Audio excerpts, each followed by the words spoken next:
One of the questions I always get asked is what plugins do I use? So how do I get that stab sound? How do I get that delay effect? What plugins do I use on my master strip? These are all questions I get on a daily basis, and I thought I'd start answering them in a series of videos. Now I'm going to call this series Tools of the Trade, and in these videos I'm going to show you what plugins I use and exactly how I use them. So these are plugins I use on a daily basis. They're my go-to plugins and exactly how I use them on my tracks. In this first video, I'm going to show you one of my favourite tools at the moment, iZotope Neutron.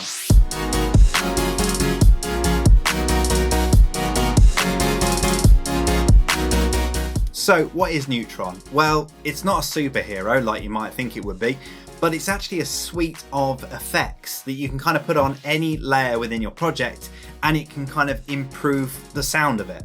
Now I can't really just describe it with words, so what I'm going to do is I'm going to jump into one of my latest tracks and I'm going to show you how I use it on a piano sound, for example. Okay, so since I filmed and edited this video, iZotope released a brand new version of Neutron, Neutron 3. It's just my luck really, but I thought I'd still put this video up anyway to show you how I've been using Neutron 2, because I have been using it for a little while now, and how it fits in with my workflow. But I will be doing a follow-up video very soon on Neutron 3, all the new features and whether or not I think it's worth the upgrade. Now this is one of my latest tracks, and I've actually soloed the main piano line from this. As you can see, we've already got a whole load of effects going on within here already. The main piano is coming from the M1. I've got an EQ8 there, I've got some reverb, I've got the Decimort giving me a little bit of crunch, bit of grittiness to it. I've got a compressor on there, an auto filter, and then finally I've got an Ozone 8 imager on the end there.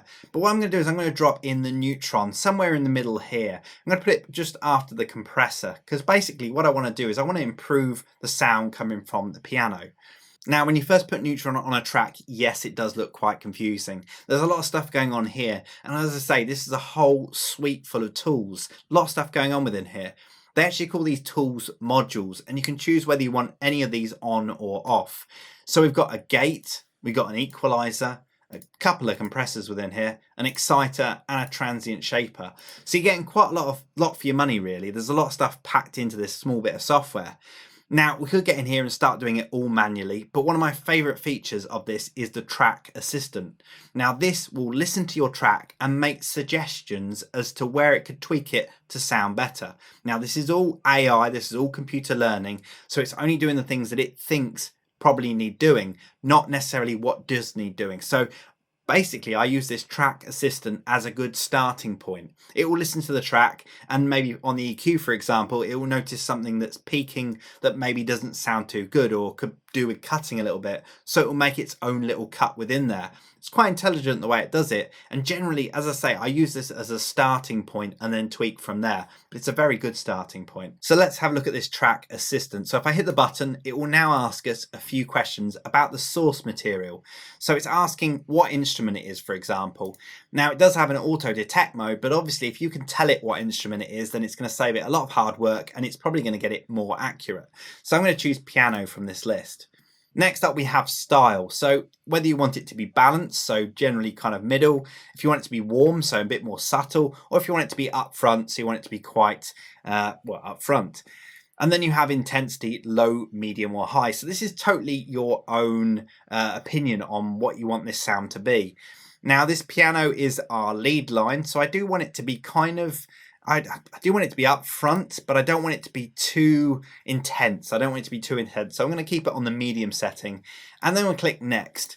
Now it's waiting for me to play some audio. So what I'm going to do is I'm now going to play everything back.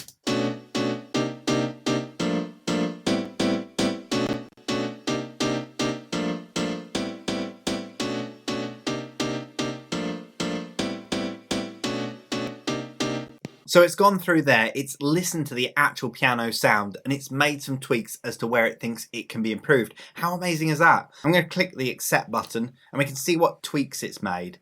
So if I go to the equalizer, first of all, we can see that it's already put some curves within here. So it's cut a little bit at the bottom end out, it's boosted some of the low end.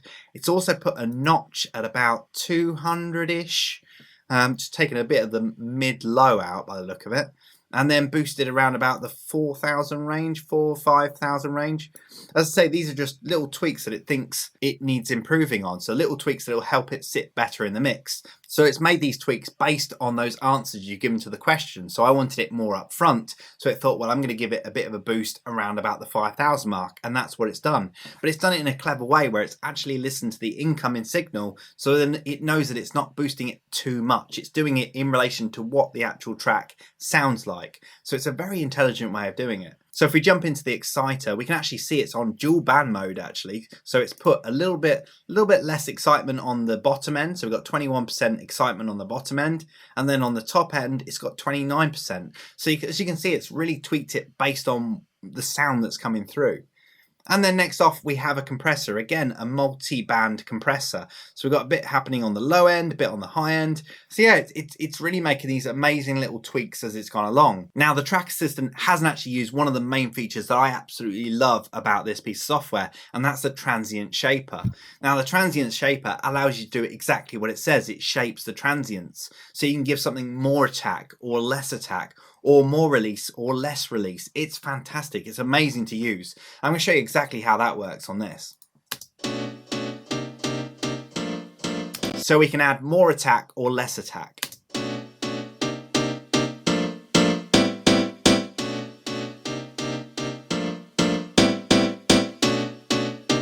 So we can give it more grit, more punch, basically, by using this Transient Shaper. But one of my favorite things for getting more atmosphere out of this Transient Shaper is using the sustain and adding a little bit more of that.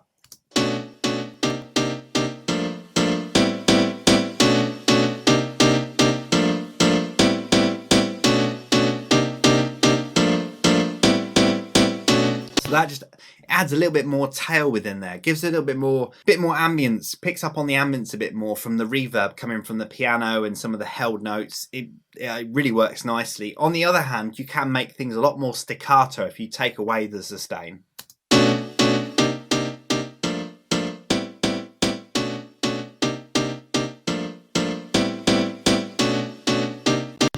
As I say, it's completely your own taste, but it's a fantastic feature, and it's one of those things I really use about Neutron. The other thing is the equalizer. The equalizer is one of my favorite things, and I quite often use it as a standalone mode within here. Now, everybody has their own preferences for equalizers. The EQ8 within Ableton works very, very well, but for me, the Neutron EQ is one of my favorite EQs I've used. I can't describe why, but it just is amazing to use. So to demonstrate it, I'm actually going to take this Neutron instance straight off of here. So I'm just going to delete it off of here. What I'm going to do is I'm going to put the equalizer straight on this channel.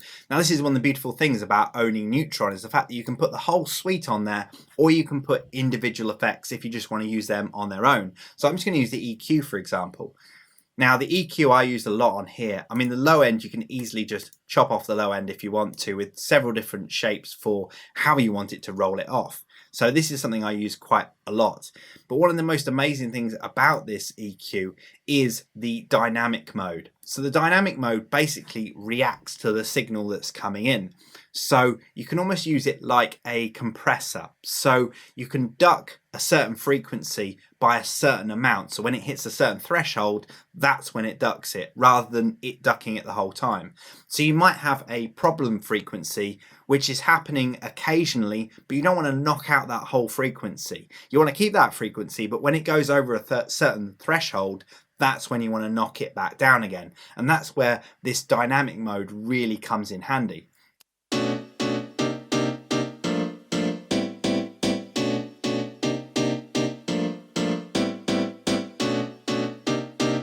So you can see there, I've done a notch around about 1,300. So we've got it notched there, but it's not actually doing anything at the moment because I've increased the threshold, so it doesn't actually do anything. We can see the line just gently just kind of moving slightly, but as I lower the threshold, that's when it starts doing more.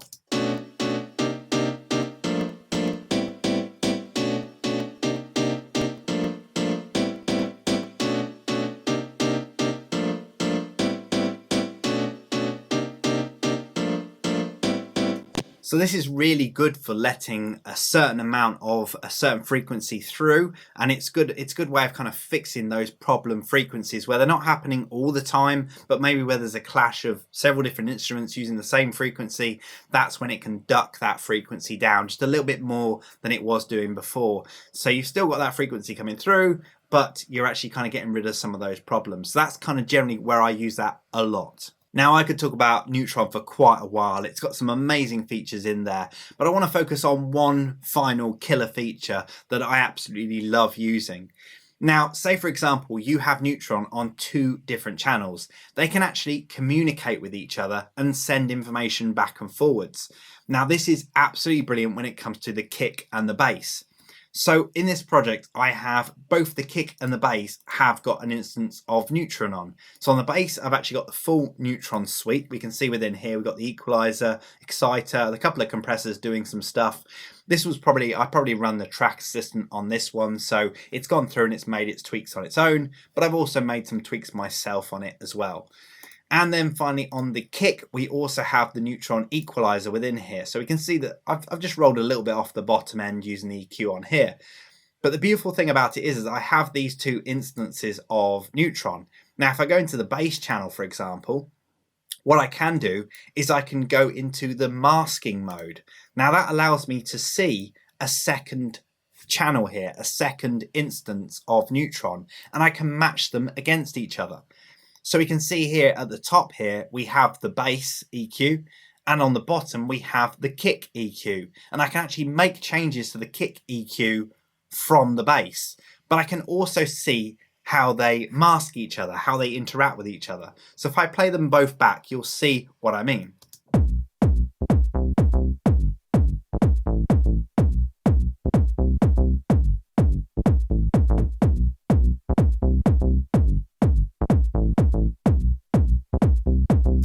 So in the bass EQ, you can see some flashing white kind of background lines happening there. That's where the frequencies are kind of clashing. So when the bass and the kick frequencies are clashing, and when it starts to clash too much, you can see this little graph appear above, little red lines appear where maybe there's too much clashing going on, and that's going to create some problems in the EQ.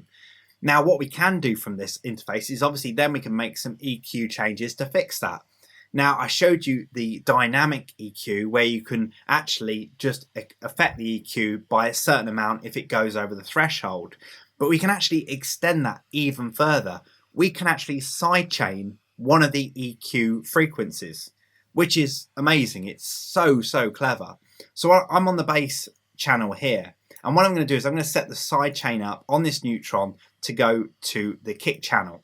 So we got the kick channel coming through Neutron as the sidechain, and we can now use that as a sidechain on one of the EQ frequencies. So I'm going to add a fifth node within here, and I'm going to try and find this frequency here where we're having some issues. I'm going to duck it a little bit here, so we can get rid of this clash that's happening.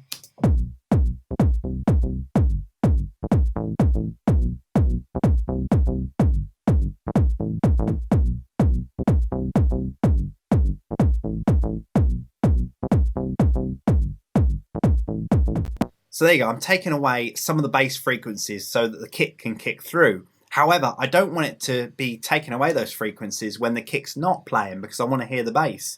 So we're going to sidechain it. And as I say, what we can do is I'm going to come out of masking mode, and this fifth channel here, what I can do is I can flick it into dynamic mode, but I can also set sidechain up. So I can get it to listen to the external signal that's coming through, so the kick sidechain, and it'll actually duck that EQ according to the kick.